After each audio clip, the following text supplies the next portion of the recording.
نبی صلی اللہ علیہ وسلم نے جو دعوت دی ہے 13 سال صبر صبر صبر صبر، اور دعوت 2 اور 2 4 کی طرح واضح تھی. اس میں کہیں بھی آپ صلی اللہ علیہ وسلم نے کسی کو کوئی ایسی ٹریننگ نہیں کی کہ بچوں کو ماں باپ کے خلاف بنایا جائے یا اہل مکہ کو اہل مکہ کے خلاف لڑوایا جائے. آپ 13 سال کا مکی دور دیکھ لیں، صبر صبر صبر صبر. مکہ والوں نے ہی ظلم زیادتی کی ہے. فریڈم آف اسپیچ پہ جو پابندی لگی تھی نا، بولنے کی آزادی، وہ مکہ والوں کی طرف سے سلب کی گئی تھی. آپ کو یونیورسٹی میں بلا کر بولنے دیا جا رہا ہے اور آپ اسی یونیورسٹی میں ان کے خلاف باغی بنا رہے ہو، تو یہ تو کہاں کی بات کہاں لگا رہے ہو آپ. یعنی ایسے لوگ بھی ہیں جو یونیورسٹیوں میں جا کے بیان کرتے ہیں اور اس یونیورسٹی کے خلاف ماحول بنا رہے ہوتے ہیں اور دلیل دیتے ہیں کہ ہمارے نبی صلی اللہ علیہ وسلم نے بھی بغاوت یعنی یہ ماحول بنایا ہے. تو ہمارے نبی صلی اللہ علیہ وسلم پر تو بولنے پر پابندی لگائی گئی ہے. نوح علیہ السلام نے 950 سال تبلیغ کی ہے، قوم نے دھمکیاں دی ہیں آپ کو. لوط علیہ السلام نے جب تبلیغ کی ہے تو قوم نے دھمکیاں دی ہیں، لَتَكُونَنَّ مِنَ الْمَرْجُومِينَ، ہم تجھے پتھر مار کے ہلاک کر دیں گے. سمجھتے ہو بات کو کہ نہیں سمجھتے؟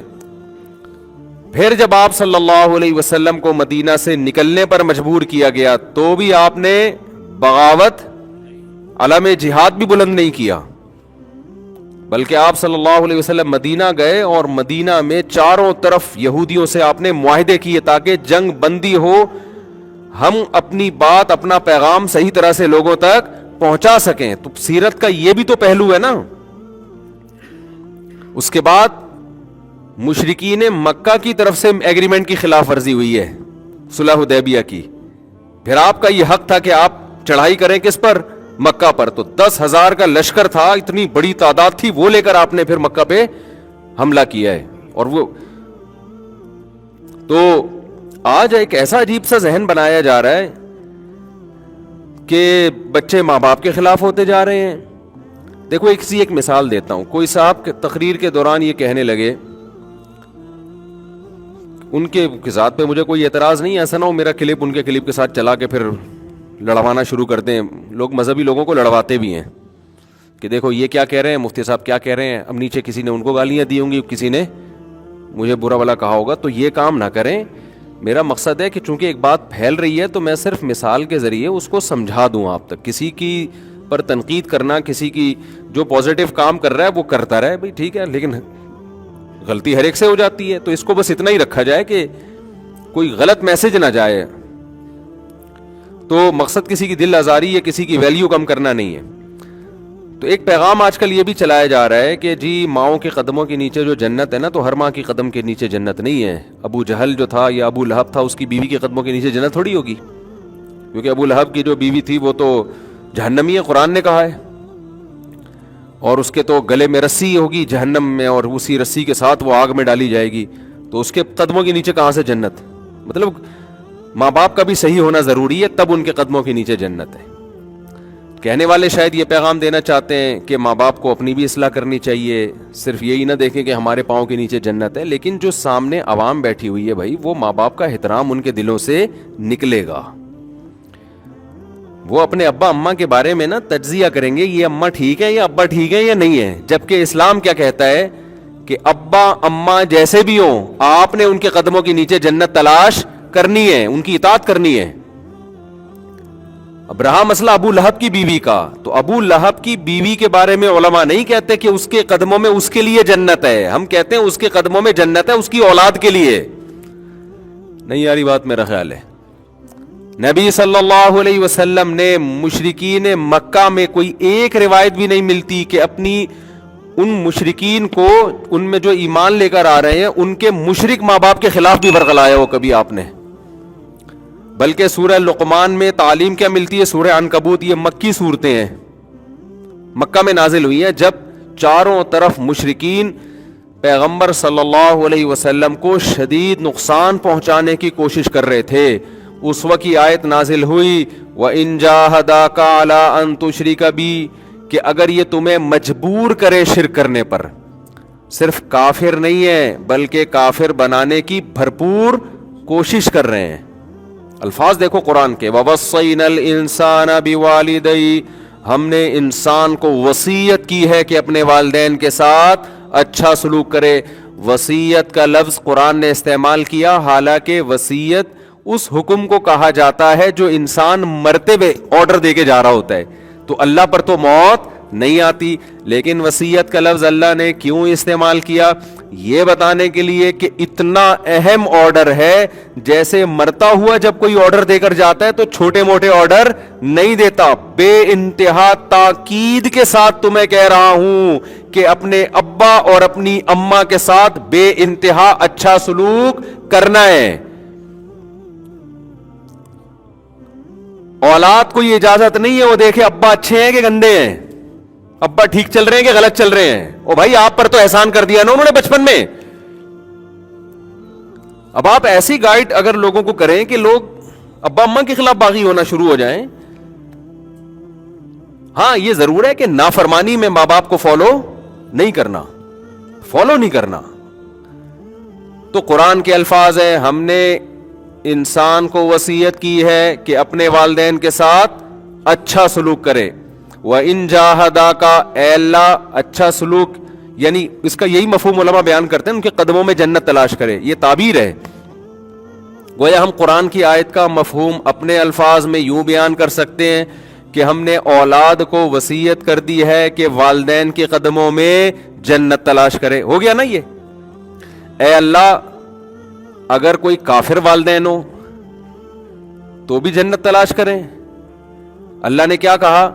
کافر تو دور کی بات، کافر سے اوپر کا درجہ یہ ہے کہ وہ چاہتا ہے کہ تم بھی کافر بن جاؤ، بلکہ اس سے اوپر کا درجہ یہ ہے کہ صرف چاہتا نہیں ہے، گن پوائنٹ پہ زبردستی تمہیں کافر بنانے کی کوشش. جاہدا کا جوہد سے نکلا ہے، مشقت اٹھا کے، تکلیف اٹھا کے تمہیں کافر بنانے کی، زبردستی بنانے کی کوشش میں لگا ہوا ہے. تو بھی اللہ نے فرمایا فلا تطعہما، تو کفر اور شرک میں ان کی اطاعت نہیں کرنی. تو اللہ ٹھیک ہے جب اطاعت نہیں کرنی تو ان کے قدموں میں، تو وہ تو خود جنت میں نہیں جائیں گے تو ان کے قدموں میں جنت کہاں سے ہو گئی؟ اللہ نے فرمایا وصاحبہما فی الدنیا معروفا، دنیا میں ان کے قدموں میں جنت ہی تلاش کرنی ہے، ان کی خدمت کر کے. ماننا نہیں ہے ان کی بات کفر شرک کے معاملے میں، لیکن تمہارے لیے ان کے قدموں میں ہم نے جنت رکھ دی ہے.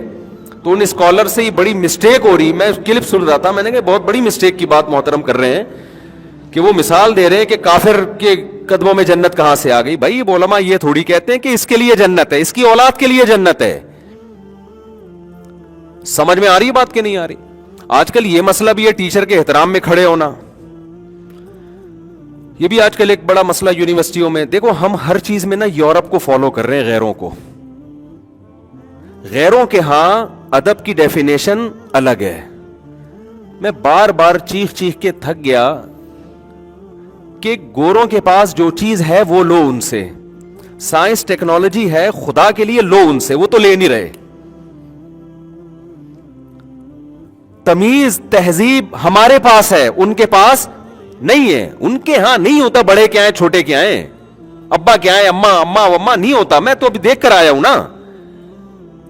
اور دیکھنے کی کیا ضرورت ہے؟ آپ اتنے لوگ رہتے ہیں، ان سے پوچھ لو.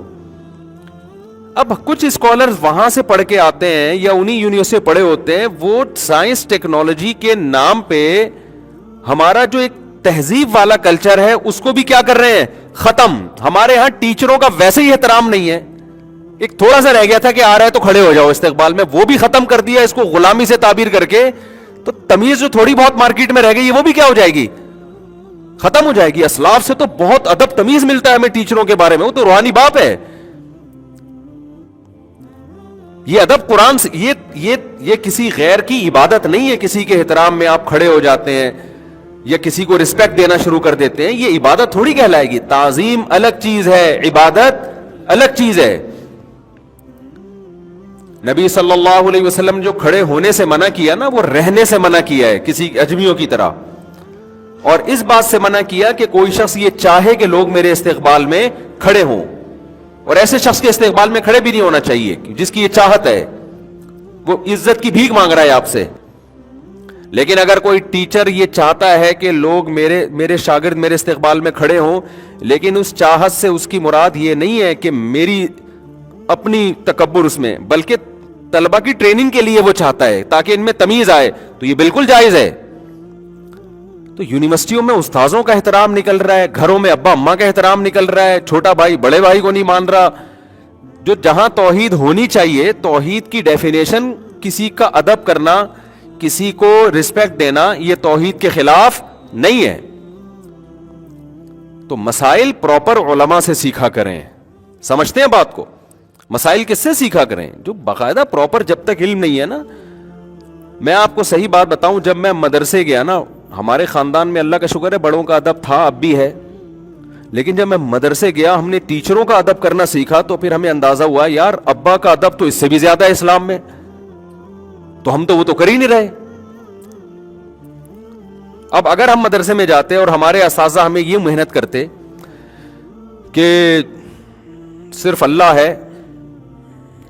ہے سب کچھ، عبادت صرف اللہ کی ہوگی، مانی صرف اللہ کی جائے گی، ہم کسی کے غلام نہیں ہیں، ماں باپ کے بھی غلام نہیں ہیں، ریاست کے بھی غلام نہیں ہیں، لیبل لگا ہوتا توحید کا، سبحان اللہ الحمدللہ کی صدائیں گونجتی، یار یہ ہے توحید.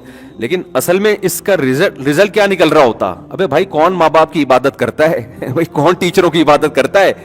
آہستہ آہستہ ہم کس طرف چلے جاتے ہیں؟ بدتمیزی کی طرف. ہم نے جب مدرسے گئے ماحول ہم نے یہ دیکھا کہ یار ٹیچروں کے نا، جب کوئی ٹیچر چپل اتار کے اندر جاتے ہیں تو شاگرد کیا کر دیتے ہیں؟ ان کی چپل کو سیدھا کر کے رکھ دیتے ہیں. اب یہ اسکولوں میں ہم نے نہیں میں تو اسکول بھی پڑھا ہوں، کالج بھی پڑھا ہوں، یہ اسکولوں میں کالجز میں ہم نے ماحول نہیں بلکہ بعض چیزیں تو ایسی دیکھی کہ بیان کرتے ہوئے بھی شرم آتی، بدتمیزی باقاعدہ ٹیچروں کے ساتھ. ہم حیران ہوئے یار یہاں ٹیچر کا اتنا ادب ہو رہا ہے کہ چپل سیدھی کر کے رکھی جا رہی ہے.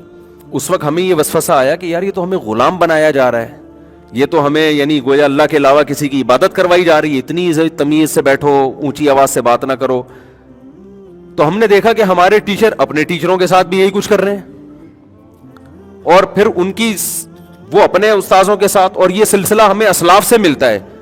صحابہ تابعین وہ تو اتنا ادب کیا کرتے تھے، اتنا ادب کہ آپ اور میں تو وہ تو افورڈ ہی نہیں کر سکتے، وہ تو اتنا زیادہ ٹیچروں کا ادب. تو ہمیں ہمارے استاذوں نے بتایا دیکھو ادب تمیز الگ چیز ہے، عبادت کیا ہے؟ الگ چیز ہے. باقی شخصیت پرستی اس وقت ہے جب آپ غلط چیز میں بھی اپنے ٹیچر کو فالو کرنا شروع کر دیں، یہ ہے ناجائز. ادب کریں آپ، جیسے ماں باپ کو غلط بات میں فالو نہیں کرنا، ایسے ٹیچر کو بھی غلط چیز میں فالو نہیں کرنا. ہمیں یاد ہے ایک دفعہ ہم نے اپنے شیخ حضرت مفتی رشید احمد صاحب رحمہ اللہ سے عرض کیا کہ حضرت وہ آپ کہتے ہیں کہ شریعت میں یہ حکم ہے ایسے کرو، فلاں بزرگ جو ہمارے استاذ ہیں ہمیں پڑھاتے ہیں جن کا ہم بڑا احترام کرتے ہیں وہ تو ایسے نہیں کہتے، وہ تو یوں کرتے ہیں، تو ہمیں بھی یوں کرنا چاہیے. انہوں نے کہا بھائی بڑوں کا ادب احترام کیا جائے گا، اچھی چیزوں میں ان کو فالو کیا جائے گا، اگر ان میں کوئی غلطی ہے تو اس غلطی میں ان کو قطعاً فالو مت کرو. اور یہ صرف زبانی دعویٰ نہیں تھا، ہم نے ان کی زندگی میں دیکھا بھی. لیکن اختلاف کرتے تھے اپنے بڑوں سے، اختلاف بھرپور کیا اگر لگا کہ ان کی دلیل ٹھیک نہیں ہے.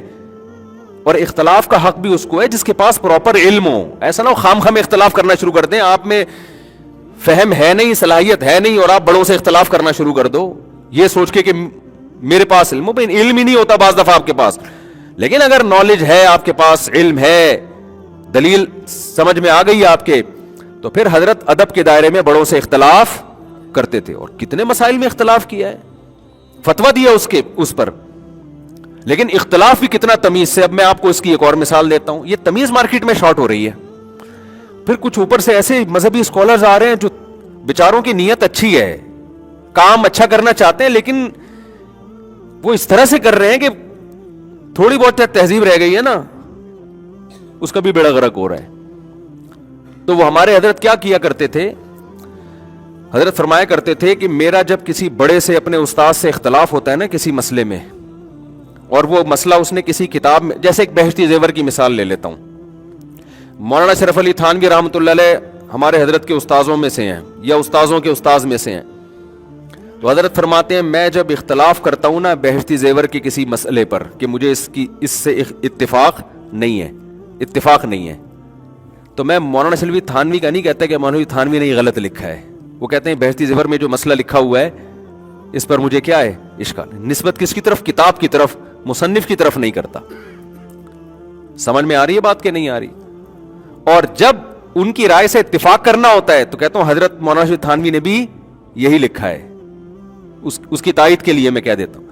تمیز جو ہے نا, اور یہ قرآن سے بھی ہمیں تمیز, کچھ کہیں گے کہ یہ پتہ نہیں لوگوں نے کہاں سے چیزیں نکال لی ہیں. ابے کیا ہو گیا, ہو سکتا ہے کوئی لبرل آدمی کہے یار یہ کیا ادب تمیز ہے, چھوڑو بات چلاؤ آگے, کیا ادب تمیز. تو بھائی انسان جب ہونا تو تمیز والا انسان ہی اچھا ہوتا ہے. آپ کو یورپ کی صرف ٹریفک کی تمیز نظر آتی ہے, اس کے علاوہ بھی بہت ساری چیزیں جن میں تمیز کی ہمیں ضرورت ہے. جب تمیز ہوگی تو ہر چیز میں تمیز آئے گی. ان کو تو ٹریفک کی تمیز لوگوں نے سکھا, ویسے ان میں بات چیت کی بھی تمیز ہے, لیکن خاندانی نظام تباہ ہو گیا تو بڑے چھوٹے کا فرق ختم ہو گیا. میں آپ کو اس تمیز کی مثال دیتا ہوں قرآن مجید سے. قرآن میں سورہ جن اٹھا کے دیکھیں آپ, کئی بار پہلے بھی یہ مضمون بیان کر چکا ہوں, اس کی مناسبت سے بھی دوبارہ بیان کرتا ہوں. قرآن مضمون بیان کرتا ہے کہ جنات کی جماعت نے رسول اللہ صلی اللہ علیہ وسلم سے فجر کی نماز میں قرآن کی تلاوت سنی تو ان کو یقین ہو گیا کہ کوئی پیغمبر دنیا میں آئے ہیں. اور ہمارا جو آسمانوں پہ جانا بند ہوا وہ اسی وجہ سے بند ہوا کہ اللہ نے ایک پیغمبر کو بھیجا ہے تاکہ وہی میں اور ہمارا کوئی تصرف نہ ہو. تو وہ جنات نے جب آ کے اپنی قوم کو تبلیغ کی نا تو کہنے لگے کہ ہم جب آسمانوں پہ جاتے تھے تو اب ہمارے جانے پر پابندی لگا دی گئی تھی تو ہمیں سمجھ بھی نہیں آ رہا تھا. انا لا ندری اشر ارید بمن فی الارض ام اراد بہم ربہم رشدا. ہمیں نہیں پتا کہ زمین والوں کے ساتھ شر کا ارادہ کیا گیا ہے یا زمین والوں کے رب نے خیر کا ارادہ کر لیا ہے. دیکھو بات تو یہ ہونی چاہیے کہ ہمیں نہیں پتا کہ زمین والوں کے ساتھ شر کا ارادہ کیا گیا ہے یا خیر کا ارادہ کیا گیا ہے. کرنے والے کا تذکرہ ہی نہ کرتے کہ ارادہ کر کون رہا ہے. بھائی یوں کہتے نا, کیا ہو گیا سب کہاں سے آئے آپ؟ غلط بات تو نہیں کر رہا, بات سمجھ میں آ رہی ہے؟ شیرشاہ سے آئے نا بھائی. الفاظ یا تو یوں ہوتے کہ ہمیں نہیں پتا کہ زمین والوں کے ساتھ شر کا ارادہ کیا گیا ہے, پیسو وائس, فعل مجہول, سبجیکٹ کا تذکرہ نہیں ہوتا. زمین والوں کے ساتھ شر کا ارادہ کیا گیا ہے یا خیر کا ارادہ کیا گیا ہے. ہمارا آسمانوں پہ داخلہ بند ہو گیا, بس ہمیں یہ پتا ہے اب ہونے کیا والا ہے, اچھا ہونے والا ہے برا ہونے والا ہے. وہ سانو کیا کہتے ہیں پنجابی میں, سانو نہیں پتا کہ کی ہو رہا ہے, یہ ہونے والا کی ہے. سبجیکٹ کا تذکرہ ہی نہ کرتے, اور اگر کرتے اللہ کا تذکرہ انہوں نے کیا یا تو پھر یوں کہتے کہ ہمیں نہیں پتا کہ رب نے جو اس کائنات کو بنانے والا ہے, زمین کا رب ہے, اس نے شر کا ارادہ کر لیا ہے یا خیر کا. یا تو دونوں کا شر کی نسبت بھی اللہ کی طرف کرتے کہ اللہ نے شر کا ارادہ کیا یا اللہ نے خیر کا ارادہ. جنات میں بھی اتنی تمیز تھی, انہوں نے کہا جب شر کی بات آئے نا تو سبجیکٹ کا تذکرہ نہیں کرو, اللہ کی طرف شر کی نسبت کرتے ہوئے اچھا نہیں لگ رہا. ایک بے ادبی معلوم ہو رہی ہے. خیر کی جہاں بات آئے گی اللہ کے کھاتے میں ڈالو اس کو, حالانکہ ارادہ شر کا بھی اللہ ہی کرتا ہے, خیر کا بھی اللہ ہی کرتا ہے نا. وَإِنَّا لَا نَدْرِي, کیا یار پنجابی میں مزہ آئے گا نا, سانو معلوم نہیں ہے, کیا بولتے ہیں یار, سانو نہیں پتا. اشر ارید بمن فی الارض, کہ زمین والوں کے ساتھ شر کا ارادہ کیا گیا ہے, برائی کا ارادہ کیا گیا ہے. ام اراد بہم ربہم رشدا, یا ان کے رب نے ان کے ساتھ خیر کا ارادہ کیا ہے. تو یونیورسٹی میں کہہ رہا ہوں کہ تھوڑی سی تمیز جنات سے سیکھ لو. کہتے ہیں الفاظ سے کیا ہوتا ہے, سب کچھ الفاظ سے ہوتا ہے بھائی. آپ رشتہ لینے کے لیے گئے, آپ نے کوئی عشق ہو گیا آپ کو, اب آپ ایک تمیز والا طریقہ ہے, وہ تو میں کئی دفعہ بتا چکا ہوں نا, دوبارہ نہیں چھیڑوں گا اس کو. پھر ٹک ٹاک پہ وہ بن جاتا ہے کہ چائے ڈبو ڈبو کے کھا رہے ہو, اور وہاں جا کے تمیز. ایکچولی میں چاہتا ہوں کہ اچھی جگہ ایک ہے کہ بھائی اصل میں نظر کی حفاظت نہیں ہو رہی, اتنا ٹھرکی قسم کا بن گیا ہوں میں, اور باتیں بالکل صحیح ہیں یار, اب تو نظر کی اب تو برائی کی طرف جا رہا ہے, اب تو بس میں چاہتا ہوں بس یہ کسی طریقے سے میری شہوت کا جو بھوت ہے نا میرے اوپر اترے یار. اس سلسلے میں آپ کی بچی سے شادی کرنا چاہتا ہوں میں. ہو سکتا ہے بات صحیح ہو, اب کوئی بیوقوف ہوگا آپ کو ایمانداری کا ایوارڈ دے گا, کہے گا یار جو دل میں تھا نا زبان پہ منافقت اس بندے میں نہیں ہے, یہ لے جا یار, لے جا, آپ گواہ بلا. ایسا ہی ایک نمبر آدمی چاہیے. عقل مند ہوگا, بولے گا بھائی اس کمبخت کو تمیز نہیں ہے کہ کس محفل میں کون سی بات کس طریقے سے کی جاتی ہے, تو اپنی ٹھڑک کو ہمارے سامنے آ کے کیوں پیش کر رہا ہے. کچھ اور لیبل لگا دیتا, کہہ دیتا یار میں گھر بسانا چاہتا ہوں, میں چاہتا ہوں کہ سب کی ہو رہی ہے میری کیوں نہیں ہو رہی, وغیرہ وغیرہ کچھ بھی کر لیتا. تو آج اس کو بڑا ہوا ہے کہ یار الفاظ کی سلیکشن کی کوئی ویلیو نہیں ہے.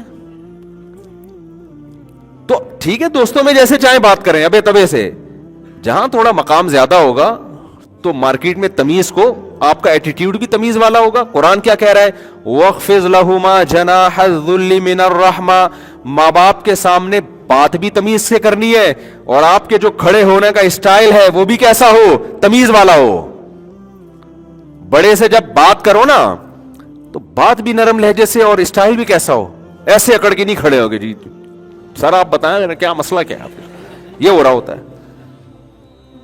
ہم نے دیکھا ہے ماحول اسکولوں میں, تمیز والے کس طرح سے اپنے استاذوں سے پیش آتے ہیں, بدتمیز والے کس طرح سے پیش آتے ہیں. اور سنائیں سر, ہمیں یاد ہے ہمارے استاذ کے سامنے ایک طالب علم آیا, یوں کھجا رہا تھا, سر استاد جی یہ بتائیں کہ, انہوں نے کہا یار کھجاؤ نہیں خدا کا واسطہ, تمیز سے بیٹھ جاؤ تھوڑی دیر. کتنا برا لگ رہا ہے یوں یوں کھجا کھجا کے نا اپنا مسئلہ بیان کر رہا ہو, آرام سے ہاتھ تمیز سے بیٹھو.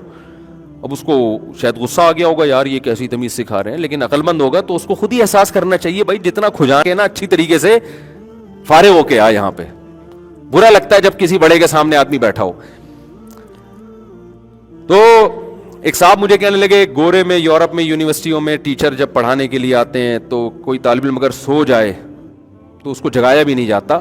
ہو سکتا ہے ساری یونیورسٹی میں نہ ہوتا, انہوں نے کسی, کیونکہ پھر مجھے فون آتے ہیں کہ ہمارے یہاں تو یونیورسٹی میں ایسا نہیں ہوتا, تو بھائی ہو سکتا ہے ساری دنیا کی یونیورسٹی کو تھوڑی سروے پیش کیا اس نے, تو میرا شاگرد پڑھ کر آیا ہے تو وہ اٹھاتے نہیں ہیں. تو مجھے کہہ رہا تھا کہ دیکھیں کتنا اچھا ایک وہ ہے کہ وہ کسی کی ذاتیات میں دخل اندازی نہیں, کہ بھائی ہم نے کلاس لگا دی ہے, جس نے پڑھنا ہے پڑھے, نہیں پڑھنا جائے. تو وہ اب انسان کو جس سے محبت ہوتی ہے نا, جس کی عظمت دل میں آ جائے, اس کا ہر الٹا کام بھی اچھا لگتا ہے, اور جس قوم کی عظمت دل میں نہ ہو اس کا ہر سیدھا کام بھی الٹا لگتا ہے. مالدار لوگ, غریب لوگ مالداروں کو فالو کرتے ہیں, الٹے الٹے فیشن میں بھی ان کو فالو کر رہے ہوں گے. جب ایک مقام مالدار کر رہے ہیں نا تو مالداروں کی عظمت دل میں ہوتی ہے, اب وہ جو الٹا کام بھی کریں گے وہ فیشن بن جائے گا. مائیکل جیکسن کے کام سیدھے تھے الٹے تھے, سر کے بالوں کا اسٹائل سیدھا تھا الٹا تھا, الٹا اسٹائل تھا. جو اس نے وہ کروائی اپنی پلاسٹک سرجری کروائی, وہ صحیح کام کیا الٹا کام. بچپن کی تصویریں دیکھو, زیادہ اچھا لگ رہا ہے یار زیادہ اچھا لگ رہا ہے نا, سب اتنی اٹریکشن اس میں آ رہی ہے, بالکل جیسے ہوتے ہیں ماشاءاللہ. اس کے بعد آپریشن کرا کرا کے پتہ نہیں کیا بن گیا, رنگ گورا کروا لیا, یہ کروا لیا. اب ہمارے نوجوان بھی, جب مائیکل جیکسن کا دور تھا, سارے کیا بن رہے تھے, وہی بننے کی کوشش کر رہے تھے. تو یہ انسان ہے. اب کیا ہوگا کہ اس کلچر میں کوئی چیز بری آ گئی ہے, اس کو بھی کیا کیا جا رہا ہے, ایک اچھا عنوان تراشا جا رہا ہے. اب ایک کلاس میں سو رہا ہے, یہ استاذ کی بے ادبی ہے, وہ ٹیچر ہے, وہ روحانی باپ ہے آپ کا, جب وہ پڑھا رہا ہے تو آپ جاگو. سو رہے ہو تو اس پہ یہ تو لیبل نہ لگاؤ نا کہ ہماری آزادی ہے, تو سونے کے لیے کیوں آئے کلاس میں. ہم تو نہیں سونے دیتے اپنے کلاس میں کسی کو. کوئی سو رہا ہو تو میں تو اٹھوا دیتا ہوں, بھائی اس کو جگا یار, آرام سے کہتا ہوں تمیز سے کہ کیا ہو گیا, خیریت سے آپ تکیہ لے آؤں, اس طرح سے کوئی پراپر انتظام کر دیں آپ کے لیے, وہ جاگ جاتا ہے تھوڑی. لیکن یہ تو نہیں کہ استاذ پڑھا رہے ہوں خراٹے لے کے ادھر, یہ بے ادبی ہے. ٹیچر کی بے ادبی ہے یہ. تو پہلے زمانے میں تو بہت احترام ہوا کرتا تھا, اب تو وہ احترام ختم ہو رہا ہے, تو اب مزید ختم کیا جا رہا ہے کہ میری رسپیکٹ. جب احترام ختم ہوتا ہے نا ماں باپ کا, ٹیچر کا, بھائیوں کا, تو پھر ہر بڑے کا آہستہ آہستہ خدا کا بھی احترام ختم ہو جاتا ہے. خدا کے باغی بھی اکثر وہی لوگ بنتے ہیں جو ماں باپ کے باغی ہوتے ہیں. اور اسلام میں تو بڑے بھائی کا بڑا احترام ہے. حضرات فقہا نے لکھا ہے کہ باپ کے بعد بڑا بھائی ہی باپ کے قائم مقام ہے. آج کون بڑے بھائیوں کو پوچھ رہا ہے بھائی. تو تمیز مارکیٹ سے کیا ہو رہی ہے, بولو, شارٹ ہو رہی ہے. تو تمیز سیکھیں, یہ تمیزدار لوگوں میں رہ کے آتی ہے انسان کو.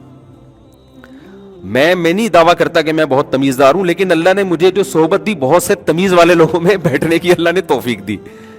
کیونکہ جب اسکول سے ہم گئے نا تو ہم نے کہا بھائی یار تمیز تو اس کو بولتے ہیں یار. میں نے اپنے استاد سے ایک دفعہ مسئلہ پوچھا, تو ان کے بھی استاذ بیٹھے ہوئے تھے, تو ہمارے استاذ مجھ پہ غصہ ہوئے کہ جب سینئر بیٹھے ہوئے ہیں, بڑے حضرات بیٹھے ہوئے ہیں, تو پھر یہ بے ادبی کی بات ہے آپ مجھ سے پوچھ رہے ہیں. آپ کن سے پوچھیں؟ ان سے پوچھیں.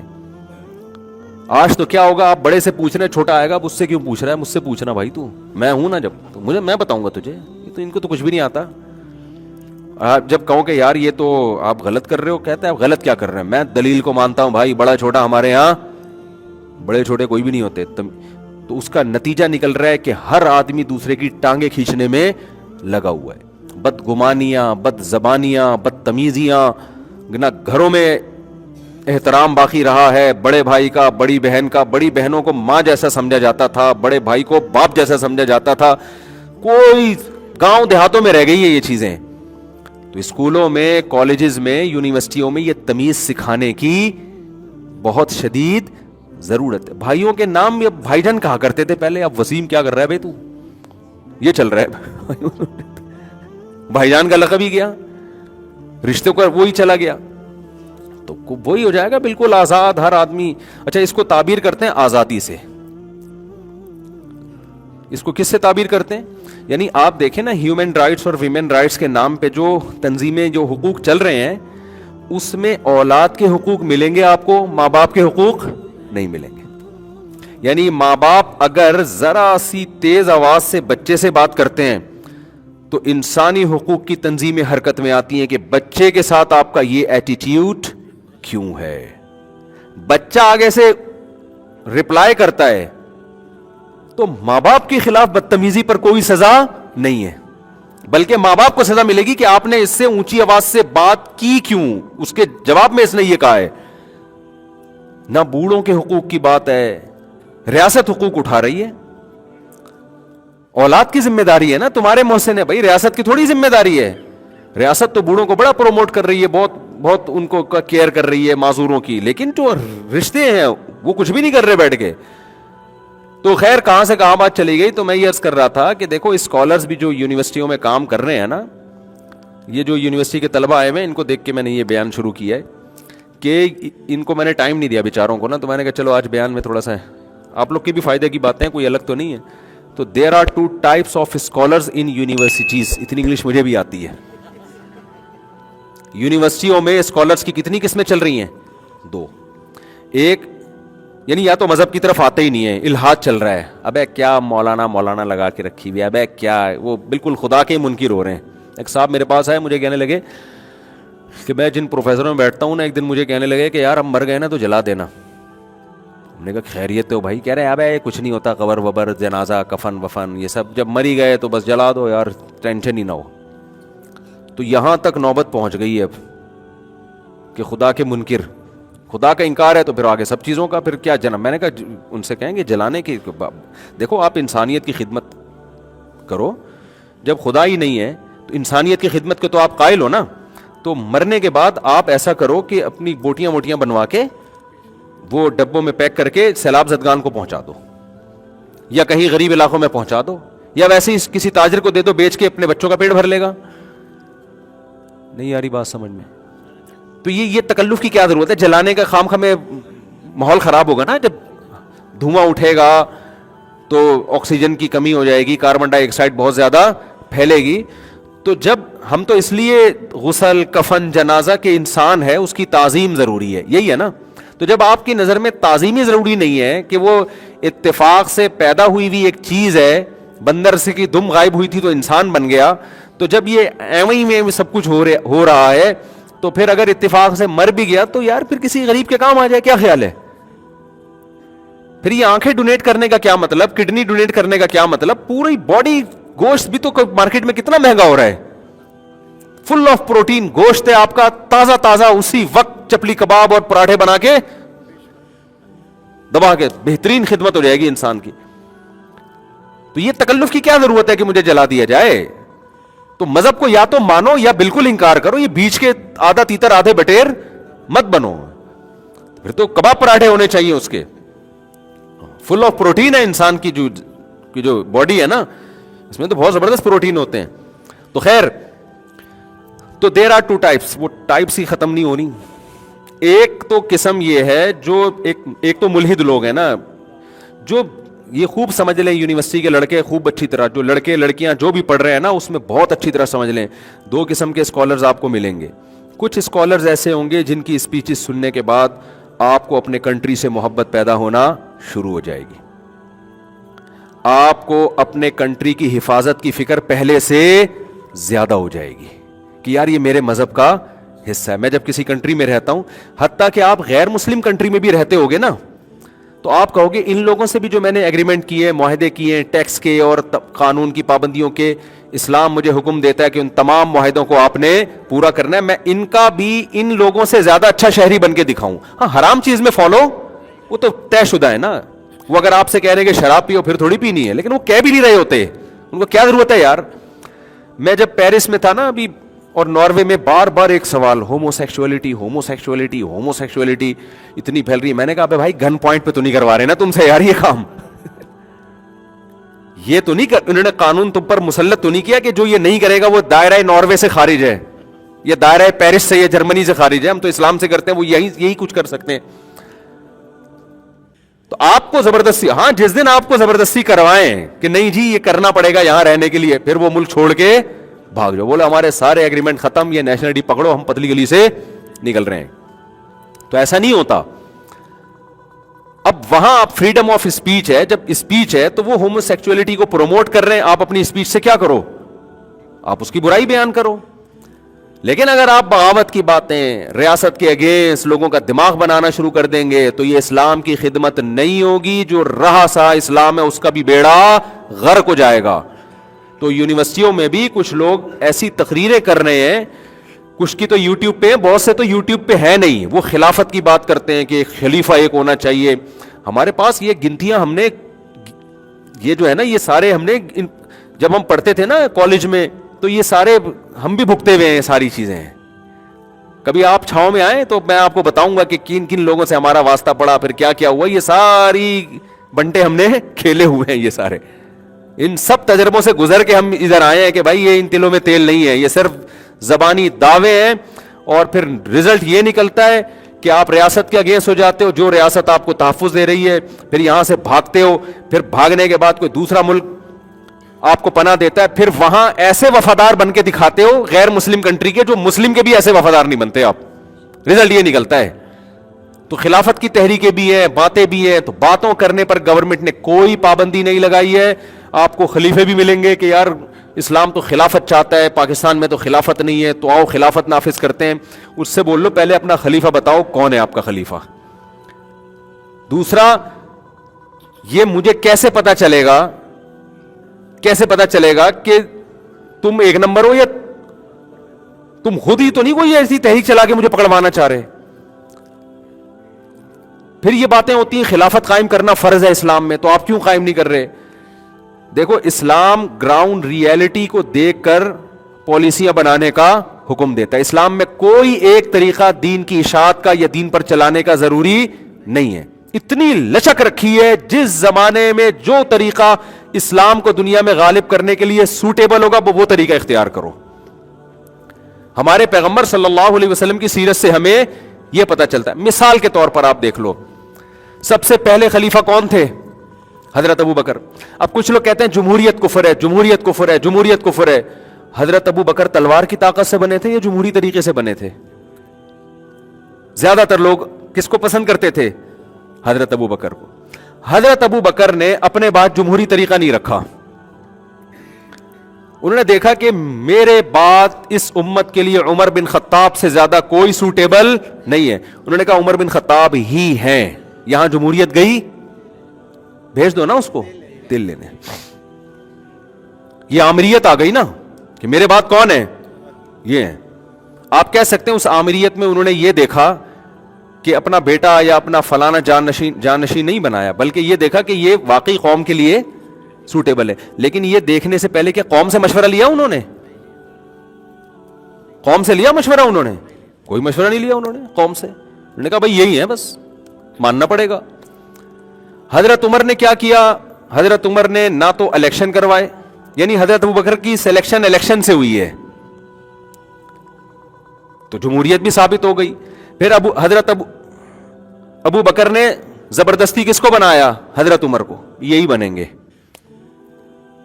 ان کے خیال میں ان سے بہتر کوئی نہیں ہے۔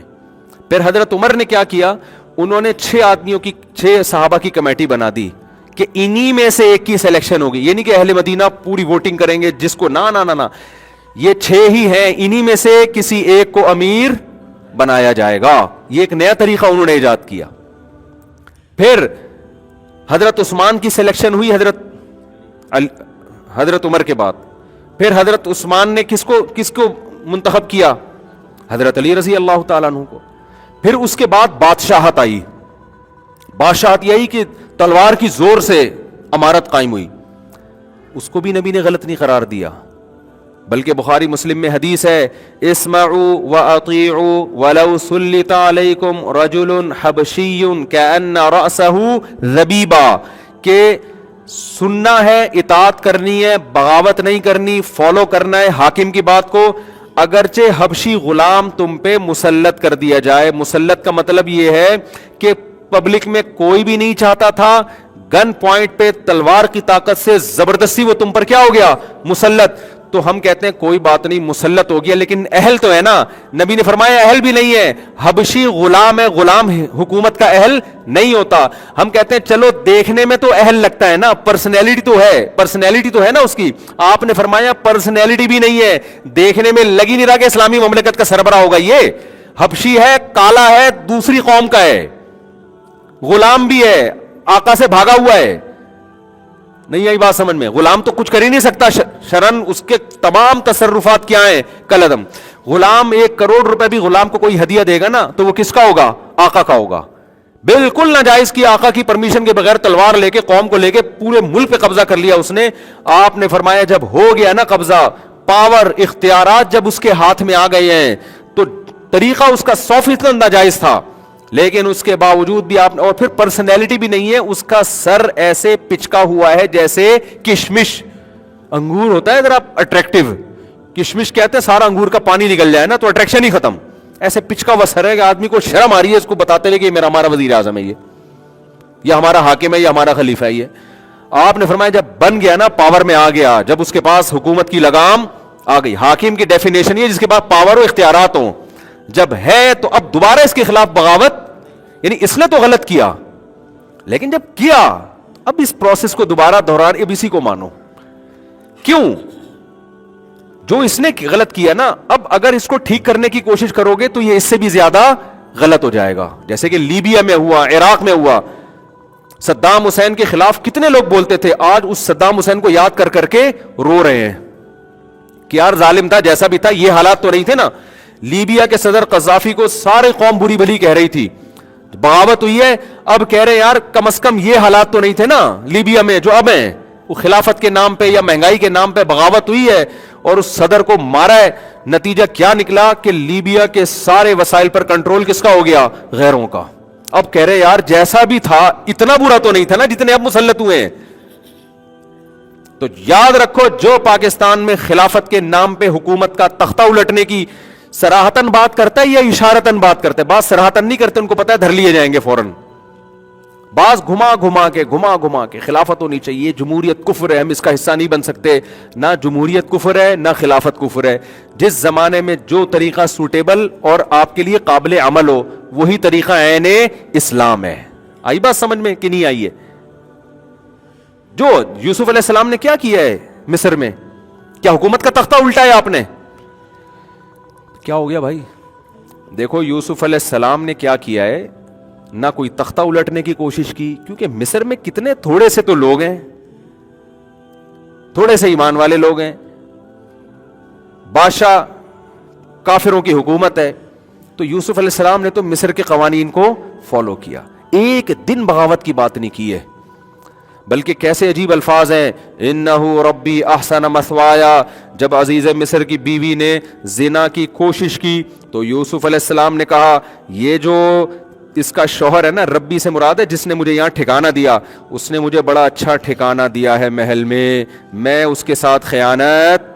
میں نے پیرس میں لوگوں کو یہ حدیث سنائی کہ یوسف، یہ قرآن کی آیت سنائی کہ یوسف علیہ السلام کہہ رہے ہیں کہ اس غیر مسلم بادشاہ نے اپنے محل میں اچھا ٹھکانہ دیا ہے, میں احسان فراموشی نہیں کروں گا. میں نے کہا ان ملکوں نے تم لوگوں کو نیشنلٹی دی ہے, صحیح ہے نا, بہترین خاندانی ٹھکانہ دیا ہے. تم یہاں خلافت کے نام پہ, بغاوت کے نام پہ ان کے ساتھ ناانصافی مت کرنا, ان کا احسان مانو اور اس کے قوانین کو فالو کرو. جو یوسف علیہ ہمیں قرآن میں تمام قسم کی سیرتیں ملتی ہیں. اللہ نے غیر مسلم کے ساتھ کیا, اس ریاست میں کیا کرنا ہے اس کا بھی طریقہ بتا دیا. جہاد کا ایک ٹائم ہے, ایک پاور ہونی چاہیے آپ کے پاس, ایک مضبوط فوج ہونی چاہیے آپ کے پاس, ایک سسٹم ہونا چاہیے. جیسے مدینہ میں چاروں طرف معاہدے ہو رہے ہیں نا, مدینہ میں تو لڑائیاں مسلط کی گئی ہیں, خود تو آپ نے جنگ ٹالنے کی کوشش کی ہے. جب آپ کی ایک مضبوط ریاست بن گئی, ایک بہترین طاقتور فوج تیار ہو گئی ہے, اس کے بعد آپ صلی اللہ علیہ وسلم نے مکہ پہ حملہ کیا ہے, اٹیک کیا ہے. 4 آدمی کہیں یونیورسٹی میں جمع ہوتے ہیں چائے کے کھوکے پہ نا, یہ بھی یونیورسٹی میں پڑھتا ہے نا, یہ بتاتا رہتا ہے, چائے کے کھوکے پہ 4 آدمی جمع ہوں گے, تھوڑا دین کی طرف اول تو آتے نہیں ہیں, آتے ہیں تو پھر ادھر کو نکل جاتے ہیں. ایسا ہی ہے نا, آپ کے یہاں شاید اقرا میں ایسا نہیں ہوگا, کہ کراچی یونیورسٹی میں بہت ہو رہا ہے ایسے. تو 4 آدمی جمع ہوتے ہیں, وہ تھوڑا دین پر آئے, داڑھی واڑی رکھ لی, تبلیغ میں وقت لگا لیا, اب تبلیغ میں وقت لگا کر آئے تو پھر ان کو 6 آدمی گھیر لیتے ہیں, آ جاؤ بھائی ادھر آ جاؤ, تم بتاؤ خلافت قائم کرنا فرض ہے یا نہیں ہے؟ یہ کب تک لوگوں کو نماز روزے کی ترغیب دیتے رہو گے, بغلوں کے بال صاف کیا کرو اور یوں کیا کرو, یہ کیا ہے یار, یہ کیا اصل تو نظام ہے, نظام سسٹم. دودھ پتی کے پیسے ان کے پاس نہیں ہوتے, وہ چندہ لیا ہوا ہوتا ہے انہوں نے. تو مروائیں گے بھائی تمہیں, مروائیں گے تمہیں. تو گراؤنڈ ریئلٹی کو دیکھ کر جو پالیسیاں بنتی ہیں وہ پائیدار ہوتی ہیں, جو گراؤنڈ ریئلٹی کو دیکھ کر کام نہیں ہوتا تو دلائل ہر ایک کو مل جاتے ہیں. تو اسی ریاست تمہیں ملی ہے, اگر تم نے خلافت کے نام پہ اس ریاست کو تباہ کرنے کی کوشش کی تو خدا کی قسم اس سے بھی جاؤ گے. یہ کوئی خیر کی امیدیں نہ لگانا, پھر اس سے بھی برباد ہو جاؤ گے. اسی کو ٹھیک کرنے کی کوشش کرو. لوگ کہتے ہیں ٹھیک نہیں ہو رہی, تو جو کام نہیں ہو رہا اس کو اس طریقے سے کرنا کہ اس سے بھی زیادہ غلط ہو جائے. دیکھو ایک پاورفل آدمی آپ سے 1 لاکھ روپے لے کے بھاگ گیا, آپ اس کے پاؤں پکڑا, بھائی میرے قرضہ دے دے, میرا قرضہ دے دے, میرا قرضہ دے دے. تمیز سے دے نہیں رہا, وہ کہہ رہے نہیں میں نہیں دے رہا, جا جو اکھڑنا ہے اکھاڑ لو. اب آپ نے کیا کیا, آپ نے بولا بیٹا میں اب اس کی ایسی کی تیسی, اس کی تو ناک پھوڑوں گا میں. لوگوں نے کہا بھائی تو اس کی ناک پھوڑے گا نا, اس کی پھوٹے یا نہ پھوٹے تیرے دانت ٹوٹ جائیں گے, یہ بڑا پاورفل آدمی ہے. تو آپ جواب میں کہہ رہے ہیں یار تو ایسے تو پھر میں ایسے ہی بیٹھا رہوں, ایسے تو کچھ ہونے والا ہی نہیں ہے, ایسے تو میرے پیسے ڈوب جائیں گے. تو ہم کیا کہیں گے کہ اگر تو اس سے زبردستی پیسے نہیں نکال سکتا تو کیا وہ طریقہ اختیار کرنے کا حکم دیا جائے گا کہ جو اگلے 1 لاکھ بھی تیرے جائیں, یہی کہا جائے گا نا, یا تو 2 کروڑ کے دانت لگے ہوئے یہ بھی تیرے جائیں, اس سے پیسے پھر بھی نہیں نکلیں گے. جو پارٹس تیرے باقی رہ گئے ہیں نا, 2-3 کروڑ کے پارٹس اللہ نے جو دیے ہیں, اور جو ایٹمی خزانے تمہیں اللہ نے عطا فرمائے ہیں, یہ تمام کے تمام خزانے کیا ہو جائیں گے؟ یہ بہت باریک لفظ ہے ایٹمی خزانے, اس میں بہت مفہوم اس کا بہت وسیع ہے, کبھی تنہائی میں غور کیجئے گا.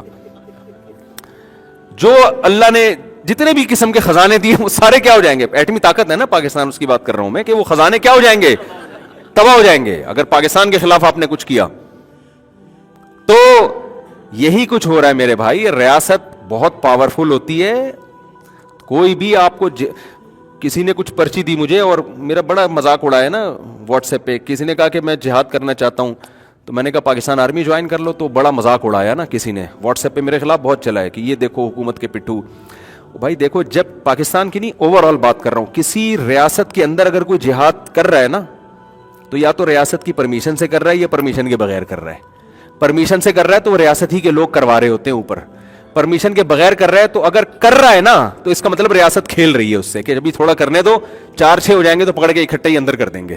کیونکہ دنیا میں کوئی کنٹری, کوئی ریاست مسلح تحریک چلانے کی ملک کے اندر اجازت نہیں دیتی ہے, کوئی ریاست نہیں دیتی.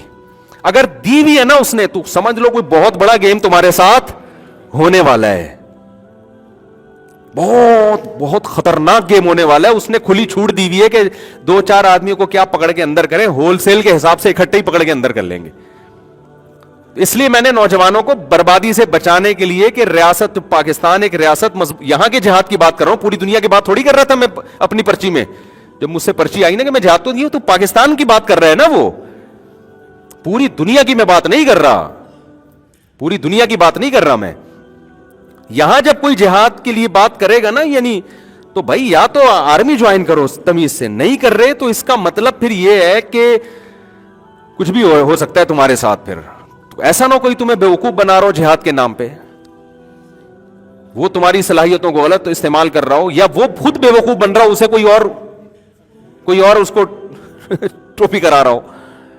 اور کچھ تنظیمیں ایسی ہیں ملک کے اندر جو خلافت کی زبردست تحریکیں چلا رہی ہیں, اور 20 سال سے میں تو جب سے جنی سنتا آ رہا ہوں نا, ان کا ایجنسیوں کی ان کے بارے میں پالیسی ہے کہ جب وہ بات چلتے ہیں نا ہم خلافت قائم کریں گے ملک پاکستان کے اندر, وہ باغیانہ ذہن بنا رہے ہوتے ہیں پاکستان کے اندر. تو حکومت یہ کر رہی ہوتی ہے ایجنسیاں کہ 4 آدمی اگر ایک یونیورسٹی میں ہیں تو ٹھیک ہے, 5واں ہو تو پرانے والے میں سے ایک کو اٹھا لو. نہیں یہی بات سمجھ میں, 4 ہو گئے 5 ہو گئے, کہتے ہیں برداشت ہے, جیل میں بھی اتنا مسئلہ ہے ہمارے لیے, کہاں روٹی پانی کھلانی پڑے گی, تو ابھی 5-6 بیٹھے ہوئے ہیں دودھ پتی پی رہے ہیں, تھوڑا سا چلنے دو. تو جب چھٹا ہوگا نا ان کو پتا ہے اب یہ برداشت سے کیا ہو رہے ہیں باہر, نئے والے کو نہیں اٹھاتے, پرانے میں سے ایک کو کیا کر دیتے ہیں شارٹ. تو کہتے ہیں عظیم قربانیاں ہمارے لیڈر دے رہے ہیں, جیلوں میں بھرے ہوئے ہیں, اور ہمارے عظیم لوگ ہیں, ہمارے حضرت جی کو 20 سال کے بعد اٹھا لیا گیا ہے, اب ہم اس کو انشاءاللہ کنٹینیو کریں گے. او بھائی کنٹینیو تو تم کرو گے نا تو تم بھی 6, 7, 8 تک جب پہنچو گے تو پرانے 2 مارکیٹ سے کیا ہو جائیں گے. گورنمنٹ بہت پاورفل ہوتی ہے, تو یا تو سیدھا فوج میں چلے جاؤ, بارڈر کی حفاظت کرو. آپ کہہ سکتے ہو فوج میں بہت 2 نمبر لوگ بھی ہیں, تو آپ 1 نمبر چلے جاؤ, فوج نے کوئی پابندی تھوڑی لگائی ہے. ISSB کا جو بھی امتحان دے گا وہ کلیئر ہو جائے گا. داڑھی والے جائیں گے تو مذہبی رجحان بنے گا, لبرل لوگ جائیں گے تو لبرل آرمی بن جائے گی. وہ تو آپ کے اچھا لوگ یہاں کہتے ہیں یہ ہو ہی نہیں سکتا, سلیکشن میں مذہبی لوگوں کو رکھتے ہی نہیں ہے. یہ مشاہدے کے خلاف ہے, یہ مشاہدے ہیں.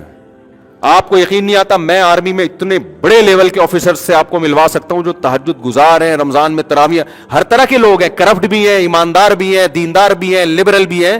تو جس طرح کی پبلک جائے گی اسی طرح کی پبلک آگے آئے گی. تو یہ آپ کے پاس بہترین راستہ ہے کہ ملک میں اگر آپ چاہتے ہو کہ ہمارا ملک صحیح اسلامی نہج پہ جائے تو یہ جو قانونی ادارے ہیں ان میں اپنے بچوں کو بھرتی کرنا شروع کرو. آپ بجائے اس کے کہ فوج کے خلاف فوج کو پٹخ کے نئی فوج لے کر آؤ, یہ نہیں ہو سکتا, ناممکن ہے. بہتر نہیں ہے کہ ایک سلیکشن کا طریقہ رکھا ہے نا, تمیز سے آؤ, کہتے ہیں ISSB کلیئر کرو, انٹر ہونا چاہیے, اتنے آپ کی باڈی کا اتنا قد ہونا چاہیے, اور وغیرہ وغیرہ, وہ ساری اس پہ آپ پورے اتر جاؤ. آپ کہتے ہو بغیر سفارش کے نہیں ہوتا, 2-4 سفارشیں بھی لگوا دو یار, ٹھیک ہے نا. غلط ہے, سفارش نہیں ہونی چاہیے. فوج میں سفارش کا نظام ہے لیکن اتنا نہیں ہے کہ نا اہل بھرتی ہو جائے. 2 اہل ہوں گے نا تو ان میں جو سفارش والا ہوگا ہو سکتا ہے وہ آگے نکل جائے, لیکن ہوگا وہ اہل. ایسا نہیں ہوتا کہ وہ نظر ہی نہیں آ رہا. ڈرائیونگ لائسنس میں جو مل رہا ہوتا ہے نا, اندھوں کو بھی لائسنس مل رہا ہوتا ہے, وہاں سے سفارش چل رہی ہوتی ہے. گورنمنٹ کے دیگر اداروں میں خطرناک سفارشیں چل رہی ہیں. فوج میں بھی چلتی ہوگی سفارش, لیکن اتنی نہیں ہے کہ ایک لنگڑا کمیشن آفیسر یا شوگر کا پیشنٹ چلا جائے. وہ کہتے ہیں یہ بھی ہے, دونوں سلیکشن کے قابل ہیں, اس کا پوا آ گیا تو اس کو کر دو, اس کو فیل کر دو. یہ ہو سکتا ہے بھائی قابلیت. اور ابھی تو آرمی کے جو چیف آئے ہیں وہ تو یتیم تھے یار, وہ تو اپنی قابلیت کی بیس پہ وہاں تک پہنچے ہیں. ان کی تو آپ ہسٹری پڑھ لو. تو میں اتنا کوئی اس کے فیور نہیں کر رہا, ساری چیزیں ہو رہی ہوتی ہیں, 1 نمبری بھی ہوتی ہے, 2 نمبری بھی ہوتی ہے, لیکن اس 2 نمبری کو ختم کرنے کا طریقہ یہ ہے کہ تمیز سے پڑھ لکھ کے جو ایک پروسیس ہے اس سے گزر کے آپ فوج میں جاؤ, آپ چیف آف آرمی اسٹاف بننے کی کوشش کرو. اور یہ جو آپ نے نیگیٹیوی پھیلائی ہے کہ یہ ہم بن ہی نہیں سکتے, یہ تو امریکہ کی طرف سے فیصلے ہوتے ہیں, تو ہو سکتا ہے امریکہ کیا اسرائیل کی طرف سے ہوتے ہوں, لیکن یہ تبصرہ آپ کا یہاں بیٹھ کے نہیں سنا جائے گا. آپ ذرا اپر لیول پہ جا کے دیکھو ہو کیا رہا ہے. اس کے بعد پھینکنے والے مارکیٹ میں ہول سیل کے حساب سے موجود ہیں. ابھی مجھ سے ایک صاحب ملے, بڑی زبردست گپ شپ ہو رہی تھی, کہہ رہے ہیں آپ کو پتا ہے بیلجیم میں جنرل باجوہ کی کتنی پراپرٹی اور یہ سب, اب آپ نے دیکھا کھربوں روپے کی پراپرٹی بنا لی. میری نہ باجوہ صاحب سے کوئی رشتہ داری ہے, نہ میں کو باجوہ صاحب کا کوئی حمایت کا مجھے کوئی پیسے ملتے ہیں. میں نے کہا بھائی بات اصل میں یہ ہے کہ آپ کہہ رہے ہیں 10 کروڑ یا 20 کروڑ کی, ہو سکتا ہے 40 کروڑ کی بنائی ہو. کتنے کی بنائی ہو؟ 40 کروڑ کی. اور ہو سکتا ہے بیلجیم کے علاوہ بھی ہو سکتا ہے بہت سارے کنٹریز میں کھانچے کھول دیے اور آدھا پیسہ ملک کا ہو سکتا ہے وہاں. لیکن آپ کی سورس آف نالج ہے کیا؟ میں نے کہا نہ میں باجوہ صاحب کی حمایت کر رہا ہوں نہ مخالفت کر رہا ہوں, لیکن یہ پتا کہاں سے چلا آپ کو کہ اتنے کروڑوں روپے کی پراپرٹی وہاں بنائیے, بس یہ مجھے بتا دو آپ. میں نے کہا میں حمایت نہیں کر رہا, ہو سکتا ہے جتنی کرپشن آپ ڈال رہے ہو نا اس سے ڈبل کی ہو, لیکن جب تک میرے بھائی مستند معلومات نہیں ہے نا, لا تقف ما لیس لک بہ علم, قرآن کہہ رہا ہے وداؤٹ دلیل کوئی دعویٰ کرنے کی تمہیں اجازت نہیں ہے, تو چپ رہو. میں حمایت تھوڑی کر رہا ہوں, نہ میں نے حمایت کی نہ مخالفت کی. میں نے کہا مجھے نہیں پتا. وہ کہہ رہے ہیں آپ بتا دیں پھر کیا آپ کے پاس نالج ہے. میں نے کہا نہیں ہے میرے پاس نالج, میرے پاس نالج, میں بھی تو سفر میں بیلجیم تو گیا ہی نہیں, میں مختلف ملکوں میں گیا, بیلجیم نہیں جانا ہوا میرا. تو کیوں نہیں گیا, وہ اندھیرے اتنے یار, اتنے لمبی لمبی راتیں, آدمی تھک گیا. میں نے کہا بھائی دن چاہیے ہمیں, سورج چاہیے. اب گرمیوں میں ارادہ ہے دیکھیں, تو ویزا تو ہے نا, اب تو جب مرضی چلے جاؤ. تو ہو سکتا ہے اس سے کیا ڈبل کی ہو, لیکن یہ میں نے کہا میرے بھائی نہ مجھے یہ پتا ہے کہ کرپشن کی ہے, نہ مجھے یہ پتا ہے کہ کرپشن نہیں کی. مجھے نہیں پتا, میں کہہ دوں گا نہیں پتا, میری بخشش ہو جائے گی. اللہ پوچھے گا بتا باجوہ کیسا آدمی تھا, میں کہوں گا اللہ مجھے بالکل بھی پتا نہیں ہے. گوگل پہ کچھ مل رہا تھا, کچھ گالیاں آ رہی تھی, کچھ تعریفیں آ رہی تھی, میرے پاس نہ ٹائم تھا تجزیہ کرنے کا, نہ میرے پاس فرصت تھی. تو اس لیے اللہ کہے گا ٹھیک ہے بھائی, ایسا لگتا ہے. لیکن آپ جب بولو گے کہ ایماندار تھا تو اللہ پوچھے گا آپ کے پاس کیا دلیل ہے. آپ جب بولو گے کرپشن کی ہے تو اللہ پوچھے گا آپ کے پاس کیا دلیل ہے. تو سیاسی اختلافات تو وہ تو ادھر بھی لگیں گے الزامات. جب سیاست میں تو میرے بھائی جب تک بھر بھر کے الزامات نہ لگائے جائیں پاکستان میں سیاست چلتی نہیں ہے. ابھی دیکھو نا, تو خیر کہاں سے کہاں بات چلی گئی. ہم کہہ رہے تھے there are two types of scholars. Scholars کی کتنی قسمیں ہیں. کچھ ایسے ہیں جو آپ کو خلافت کے نام پہ لیبل لگا رہے ہیں کہ جمہوری ووٹ نہیں دینا. ابے تو ووٹ نہیں دے گا تو مخالف میں ووٹ ایک زیادہ چلا جائے گا اور بڑا نااہل آ جائے گا, مسلط ہو جائے گا اور بیڑا غرق کر دے گا. تو جو گراؤنڈ ریئلٹی کو دیکھ کر جو سوٹیبل طریقہ آپ کو لگتا ہے, آپ اس لحاظ سے ملک میں خیر لانے کی کوشش بولو کریں. سمجھ لو, تمیز کے دائرے میں رہ کر نا آپ وہ طریقہ اختیار کریں. تو کوئی ایسا کام ہرگز نہ کریں کہ لینے کے دینے پڑ جائیں. تو یونیورسٹیوں میں کچھ اسکالرز دین پر آتے ہیں, کچھ لڑکے آ جاتے ہیں تو فوراً ان تحریکوں کا وہ حصہ بن جاتے ہیں کہ نہیں یہ ہوگا خلافت تو کچھ نہیں آتی. وہ ان لڑکوں کی صلاحیتیں اپنے ہی کنٹری کے خلاف, جو اسلام تھوڑا بہت, پھر یونیورسٹی میں ان پہ پابندیاں لگتی ہیں, پھر گھروں سے ماں باپ بیزار ہوتے ہیں کہ یار یہ تو ہمارے بچے ہم سے ہی لڑنا شروع کر دیے ہیں, باغی بن گئے ہیں, تو وہ اور دین سے دور ہونا شروع.